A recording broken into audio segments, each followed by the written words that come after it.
You know, that question of, yes, there's molds here. We found it. It's always been here, but we found the places where it's had the wetness and dampness to kick into activity. We found those together. But the question we've got to get down to is what drove it to be active here in the first place? And some of those answers come from outside. We'll look at the roof, the gutter, how that bulk water is being shed away from the house system. If you look up in this gutter, you might even see grasses growing in it, little tree saplings growing in it, maybe some clumps of moss growing in it. That water's going to have to go off the roof, into the gutter, down the downspout. I can see some growth at the juncture up in here, some moss growth. So I worry that this may be plugged up itself with some organic debris. As the water comes down the downspout, well, here it's just led to dump right at the foundation of the house. And here's that spot that we were looking at, where that hole where I could put my hand back into the crawl space. This looks like the soil's been washed away. I see the rocks exposed and the soil dug out. So rainwater's been dumping up against the foundation, right up against the brick, washing along there, and eventually finding its way into the crawl space. We could see that the previous occupant recognized there was an issue with this side of the house. I see that they've maybe they've even dug some of the soil out so you can lay in this pipe, which is perforated. I see it's got holes in it. It's got perforations in it. So I guess their thought was they saw standing water against here to where let's put a pipe in with some holes of water go into the pipe and maybe and run away from the house along the other end of the pipe. They were onto something, but it wasn't. They weren't quite successful with their solution here.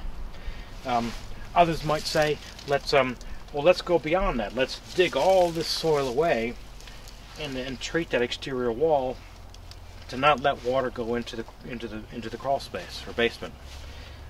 I say, let's take a step beyond that. Before that, let's not let all this water dump onto the ground in the first place.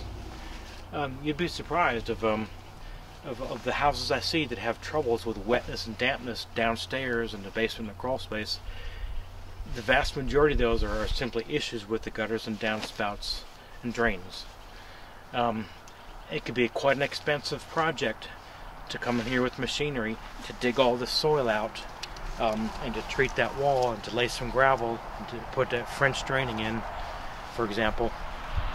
And sometimes that's exactly what needs to be done, but not all the time. How do you know this is the time that you need to do that and undergo that expense, or it's just some more basic, simple project you could do that maybe doesn't cost as much, which is very much a piece of the problem and puzzle.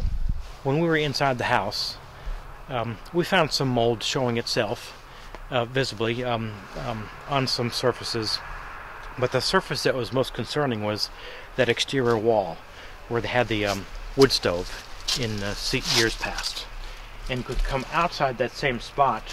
Well, here's the other end of that wood stove stacked outside, and here's that wall cover that I was tapping on the back of from inside. Well, first of all, it's what's been taken off is the exterior aluminum siding and then the wall cover that was under that for years before. And I guess some other material came off and some put plywood up. They never finished this wall on the outside. So surely rainwater is going to find its way inside the building if you don't have these other protective coverings on the exterior of the wall. But it'll also get in if you have seams that are available between two materials.